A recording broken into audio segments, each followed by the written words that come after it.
Om Namo Bhagavate Vasudevaya. Bhagavad Gita as it is, chapter 15, text, Yoga of the Supreme Person, text 15. Savasyajam Ridi Sanavishto Mataksmritir Jnanam Aponam Cha Vedaischa Savaraham Eva Vedya Vedanta Krit Vedavit Eva Chaham Sarvasichaham Ridi Sanavishto Mataksmritir Jnanam Aponam Cha Vedaischa Savaraham Eva Vedyo Vedanta Krit Vedavit Eva Chaham.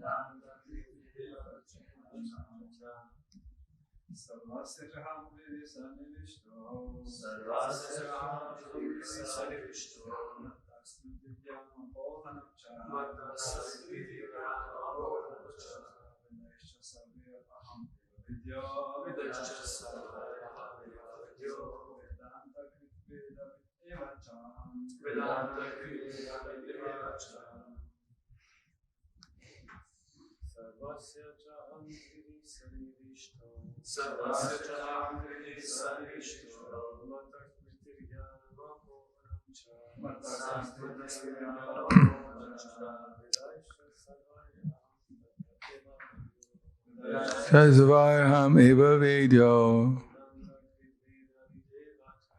Vedanta Krit Vedavit Eva Chaham. Dami.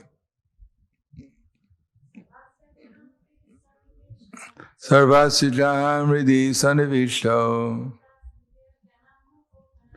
Mataksmritir Jnanam Aponam Cha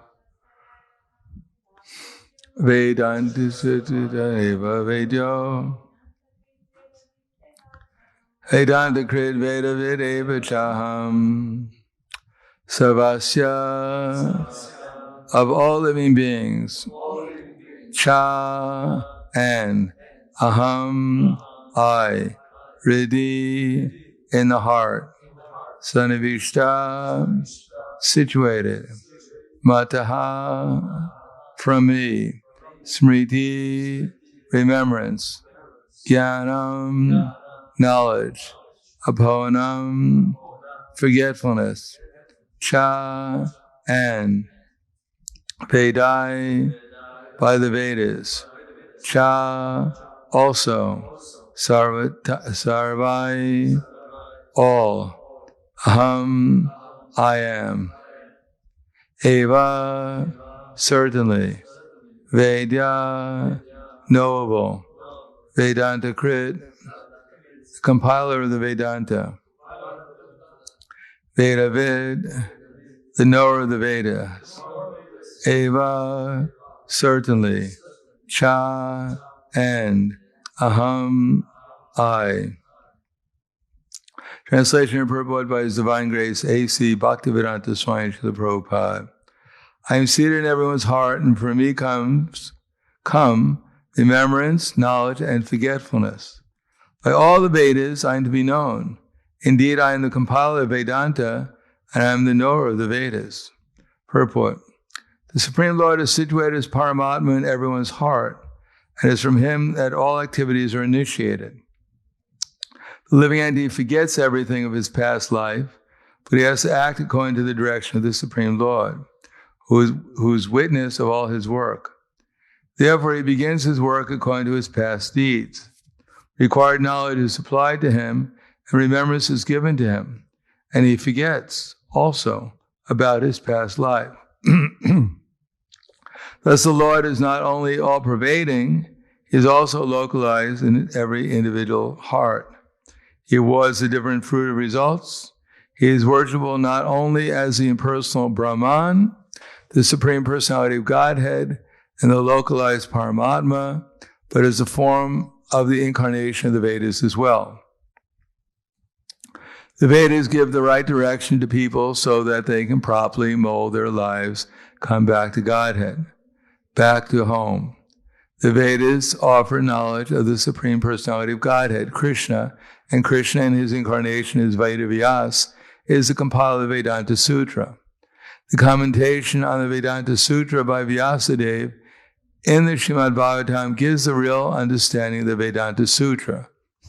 The Supreme Lord is so full that for the deliverance of the conditioned soul, he is the supplier and digester of foodstuff, the witness of his activity, and the giver of knowledge in the form of Vedas. And as the Supreme Personality of Godhead, Shri Krishna, the teacher of the Bhagavad Gita, he is worshipable by the conditioned soul.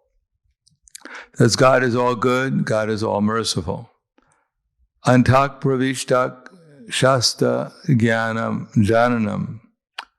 Living entity forgets as soon as he quits his present body, but he begins his work again, initiated by the Supreme Lord.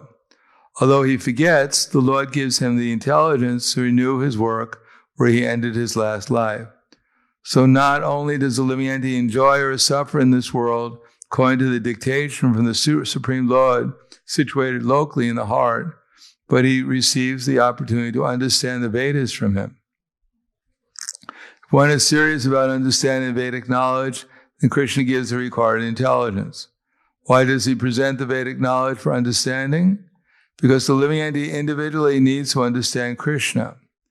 Vedic knowledge confirms this. Yoso sarvar vedar giyate. In all Vedic literature, beginning from the four Vedas, Vedanta Sutra, and the Upanishads and Puranas, the glories of the Supreme Lord are celebrated.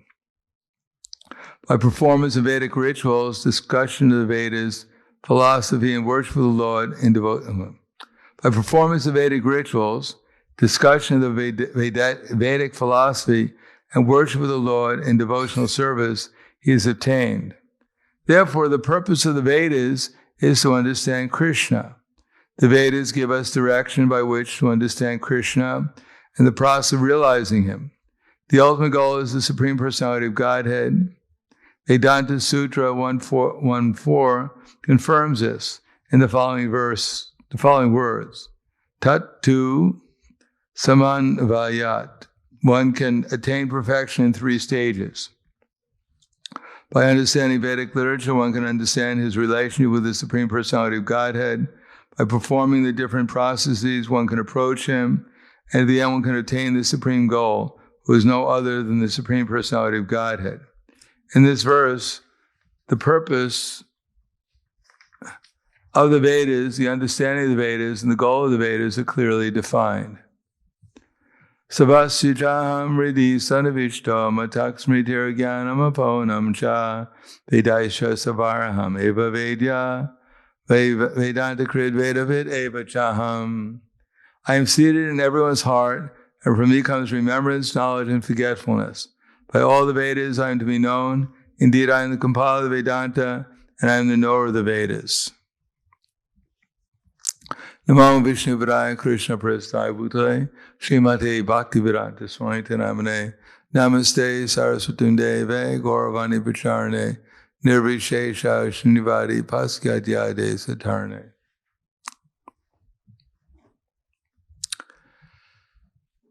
Krishna says here that from him comes remembrance, knowledge, and forgetfulness.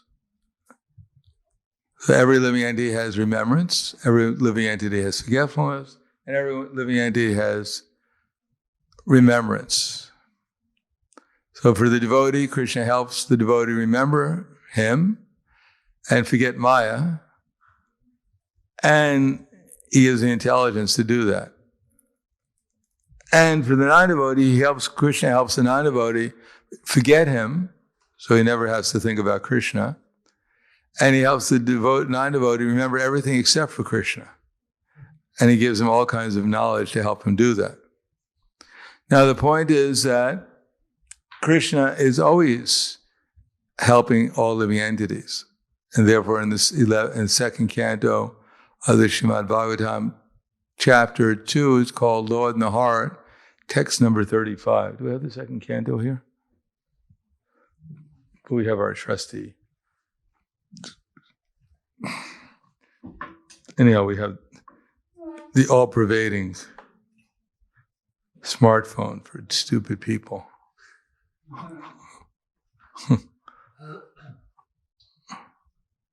It's all right. We have our trusty smartphone. Everything is contained. From the smartphone comes remembrance, knowledge, and forgetfulness.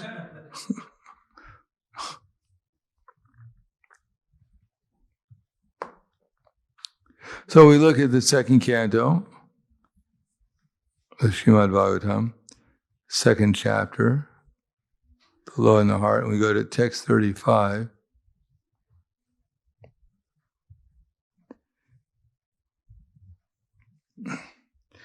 And it says, Bhagavan Sara Bhuteshu. That means Bhagavan, Krishna, is in everyone's heart. And none of us are excluded. We don't have to feel left out. That I look around and see Krishna is in everyone's heart except for mine. Somehow or another, I lost him somewhere. No, Krishna is in everyone's heart. Lakshita Sarvatma Hari. And he has symptoms. It's not that he can't be perceived. He has symptoms by which he can be perceived. Drishtai Adibu Dreshta. And how we do it is Drishtai, we can see with our intelligence. Lakshanar Anumapakai. Personality of Godhead. Krishna is in every living being along with the individual soul. This fact is perceived and hypothesized in our acts of seeing and taking help from the intelligence.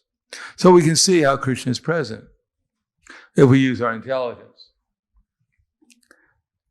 Now, the first step in that using that intelligence is to understand that all the material nature that we see is made out of the 5 basic elements: earth, water, fire, air, and ether. And as I said, these elements are not just a cloud of earth or some air passing by. These are principles by which the material nature is functioning: solidity, cohesion, transformation, movement, and being contained. So all the varieties of the energy that we see around us are either solid, seemingly solid, or they're moving, or they're transforming, or they're holding. And these come in a variety of colors and shapes and whatever else. But basically speaking, we can understand something. Water is present by its cohesive property, and fire is present by its warmth and its transformation, its ability to transform. So radiation, electricity, these are all part of the fire elements. Similarly, water elements includes all the different kinds of liquids. Even mercury is considered partially solid and partially liquid. Similarly, solid things are things that don't generally seem to be moving. And air is everything that's we don't see the air, but we experience it by movement. We can see the leaves on the tree moving. Therefore, we know the air is moving them. They're not just moving by themselves. And everything has to be contained in something. So that's ether. And we understand that everything that we see and perceive is nothing but the innumerable combination and permutations of the natural energy that we're perceiving. Now, even our own body is made out of the same natural elements. When we leave the body, then it goes back into all the different elements from which it came. But the person who's perceiving all this, both the natural elements and his own body, is different from what he's perceiving. Therefore, we don't say I hand, we say my hand. There's no difference between the composition of the body that we're in and all the other natural elements. The difference is that when the soul is in the body, the soul has some consciousness. And therefore, he perceives the body and he perceives through the senses. Now, we arrive at this conclusion by using our intelligence, but intelligence is being supplied to us. Or before that, Prabhupada says, trust no future, however pleasant, idle talks about matter evolving into spirit are just so much speculation. Nowhere we see matter evolving into spirit. We only find that matter seems to be animated when there's a spirit present, when there's someone who's conscious. We never see a pillow evolving into a table, thinking I'm on the floor all the time, I want to rise up and become a table.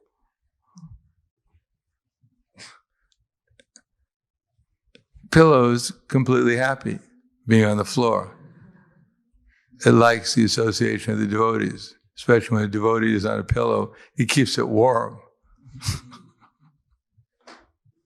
And maybe a little pillow will hatch after some time. No, the pillow is not conscious. It's only the living entities within these bodies that are conscious. And when the living entity leaves the body, it's unconscious. But the living entity is understanding these things with the help of intelligence. And every living entity has this intelligence, and intelligence is being supplied to the living entity, just like the father instructs the son or the teacher instructs the student. So even a little ant walking on the floor is also being supplied with intelligence. It also, through its senses, can figure out where sugar is. And if there's any maha, it could probably find the maha way before we can. So it also has intelligence. Krishna is supplying, or the super soul is supplying the little ant with intelligence, just like he's supplying us with intelligence. His body is made out of the same elements that our body is made out of, and he's getting intelligence too.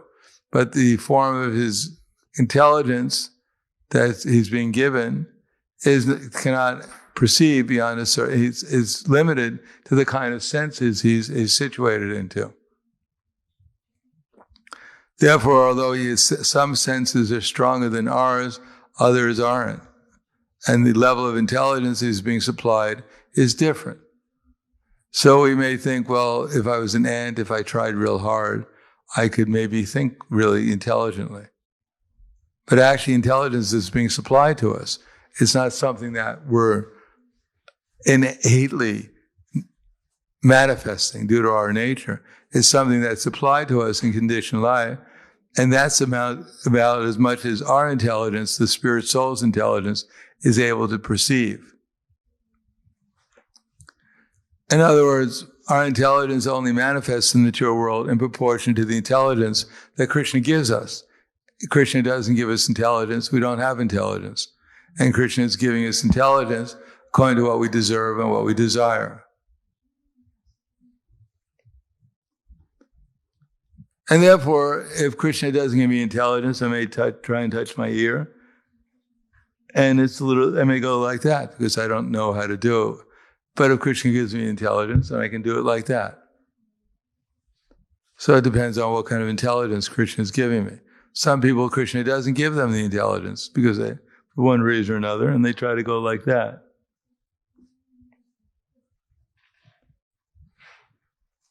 So every living entity is dependent on the super soul supplying intelligence, and sometimes according to what one deserves and desires, Krishna gives all kinds of different intelligence. Therefore, our actual free will consists of either orientating our desires towards the ignorant misconception of identifying ourselves with these gross and subtle bodies, and therefore Krishna will supply us intelligence accordingly, so that we forget who we are and we simply become evolved in trying to satisfy whatever dictation arises out of the material mind and senses due to our conditioned nature. Or orientating our desires towards the true conception that we're eternal souls, and therefore getting information from Krishna, from Guru, Sadhu, and Shastra, by which we can desire to fulfill Krishna's desires. That's called devotional service. And as much as we desire to serve Krishna's desires, then Krishna gives us that intelligence and reveals himself proportionally. Now, in this investigation, we have three things. We have the soul, ourselves. We have the Supreme Soul. And then we have the material nature. Now, the soul and the super soul are both conscious and the material nature is unconscious. And the soul is conscious to different degrees. But we can't expect that the super soul, the supreme conscious person, who's in all living entities' hearts, from the ant to the tree, to the human beings, to the demigods, that his only business is supplying, to fulfilling the desires of the infinitesimal conditioned souls. That according to the Bhagavad Gita, he has his abode in the spiritual world where he enjoys with his ever-liberated soul, associates. And therefore Bhagavad Gita says, Bhavanam Janmanam Ante, Jnanamam Prapadyate, Vasudeva Saramiti, Saramahatma Sudurlabhaha.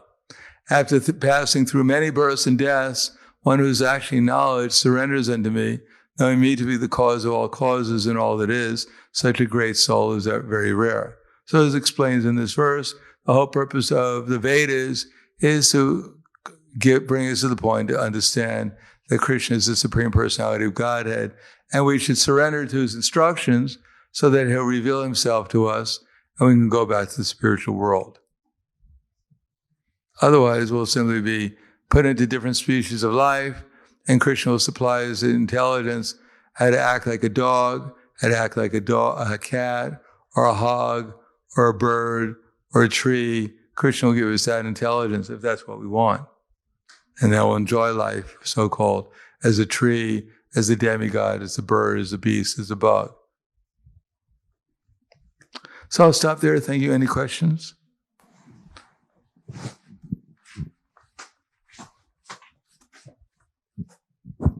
Okay, Maharaj, thank you. As you mentioned, according to the body, like the ant has, it has a specific intelligence for this. It's being supplied a specific intelligence by Krishna. By Krishna.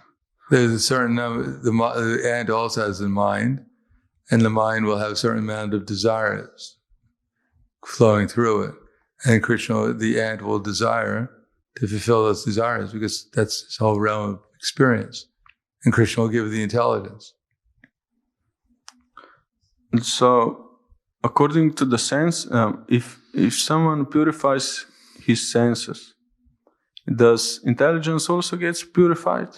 Or if he strengthens intelligence, then he can purify the senses? Spiritual intelligence. Spiritual intelligence means to connect our desires with Krishna's desires, connect our consciousness with Krishna's consciousness. Then the mind, the intelligence, and the senses automatically become purified. That's called Buddha Yoga.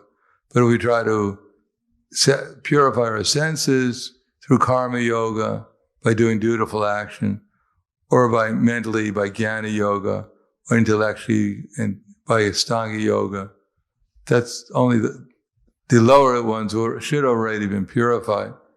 But those processes aim at specifically purifying either the mind, the intelligence, or the senses. But not necessarily all of them. But only really pure one. But as long as one is not fixed in Krishna consciousness, then the intelligence will be impure. We may find out who we're not, but if we don't know who we are, then our intelligence is impure.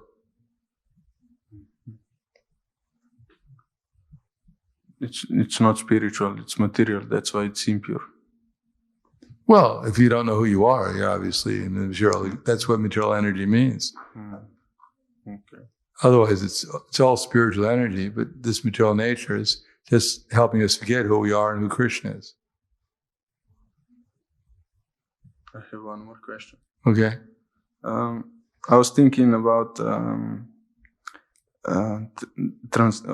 how mind transforms from material to spiritual. Can you, according to your experience, or I don't know, about how this happens, like this material mind? Well, you put the iron in fire, it gets hotter and hotter and hotter, becomes like fire. So Krishna says the living entity is covered by different degrees of lust. The senses, the mind, the intelligence, covered by lust, which veils the real nature of the living entity and bewilders him. Then he says, Krishna says, you regulate the senses.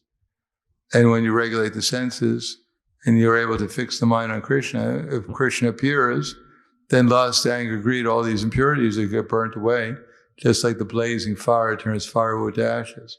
So in the presence of Krishna, all the impurities get burnt away by ecstasy.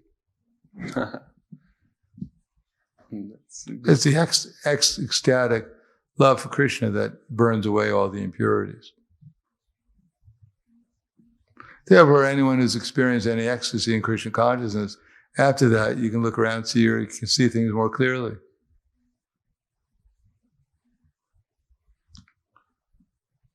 The senses become sharper. And then you also can more easily remember everyone and everything in relation to Krishna. It becomes spontaneous. That you see things like that. Okay.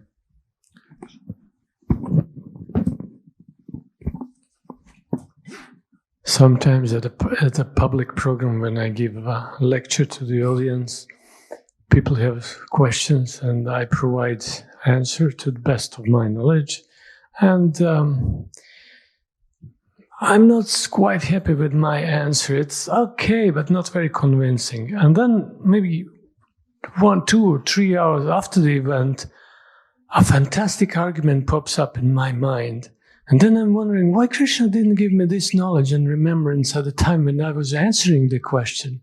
So I can't understand this Krishna's workings. Why he didn't give me? Well, here he is. You can ask him. I can't answer him. Yeah. But there may be many reasons why. Maybe Krishna didn't want to make you look too intelligent, otherwise you would become puffed up. Or maybe Krishna didn't think that these people deserved to hear the answer. Maybe they didn't want to hear the real answer. Maybe so many reasons, I don't know. But you have to have specifically time. Maybe there's different reasons for different times. Only he knows, he can remember. So you have to get to the point you can ask him and then listen to him. Because he has good answers.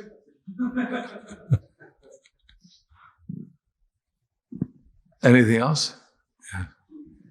So Maharaj, you said that people get results according to their desire and what they deserve. Yeah.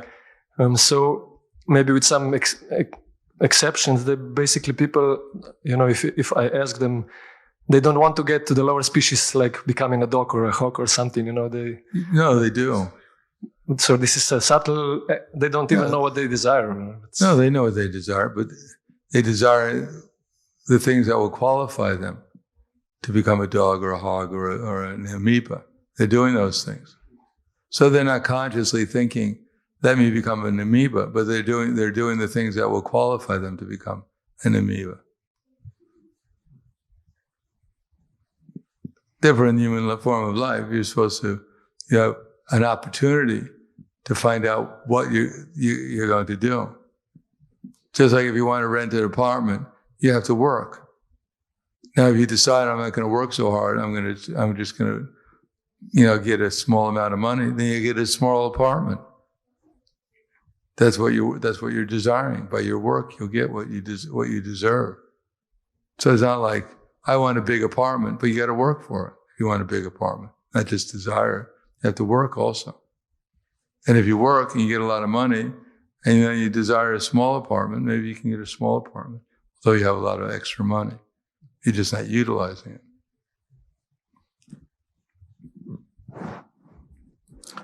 Anything else?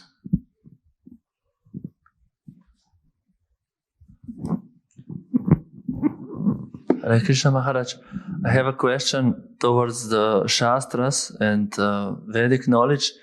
Are there some offenses that we made towards Vedanta? Vedanta. Have you ever read Vedanta? How can you offend Vedanta? You probably don't even know what's in it. I'm reading some of the books that Srila Prabhupada gave us, and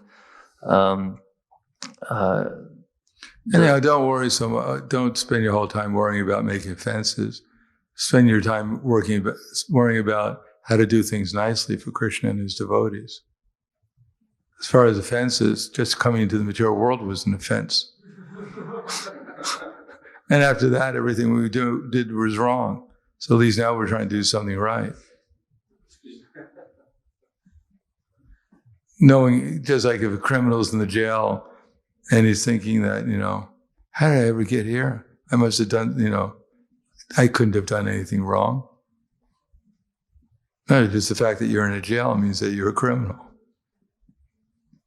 So now we have to do things that will get us out of the jail, not worrying about, every little offense that we make. We don't even know what we're doing. First of all, the first thing is we don't even know that we're not the doer. That in itself is an offense.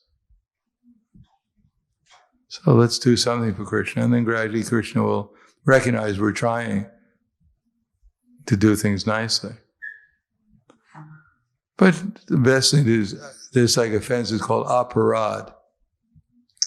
Doing things that Srimati Radharani wouldn't like.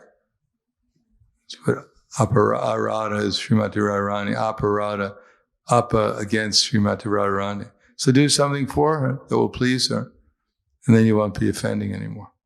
Otherwise, everything is an offense.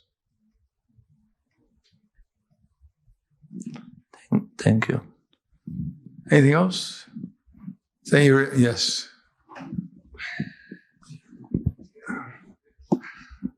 Maharaj, we get mind and intelligence when we enter this, or I don't know what, like general elements are formed sequentially. So, first the mind as a product of sattva gun, then intelligence as product of mode of passion. So, what that means that if in sattva we don't need an intelligence, or that's just general creation. It doesn't mean that all intelligence is in the mode of passion, but the impetus behind creation that forms it, is intelligence, mode of passion. Passion means you want to accomplish something. So the intelligence that was necessary to form the creation was formed out of passion. Otherwise, if the intelligence is in the mode of goodness, it would have sought to have Krishna consciousness, and there wouldn't have been a creation. But the mind by nature, originally is in the mode of goodness, because it's not, it's actually in Kali Yuga, it's in the mode of ignorance. When we're born into ignorance. But it's neutral. Just like when air passes through a rose garden, it can smell like roses, but if it passes through garbage, it smells like garbage. So the air is neutral, but due to association, it takes on different smells, aromas. So the mind by nature is neutral. Only due to association, it appears to be in goodness, passion, or ignorance. And neutral means goodness. Due to the common association with ignorance and passion, then it appears to be ignorance and passion. Otherwise, then it's by nature and goodness. Okay. Thank you very much. Grandaraj Srimad Bhagavad Gita ki jai. Srila Prabhupada ki jai. Gaur Premanande.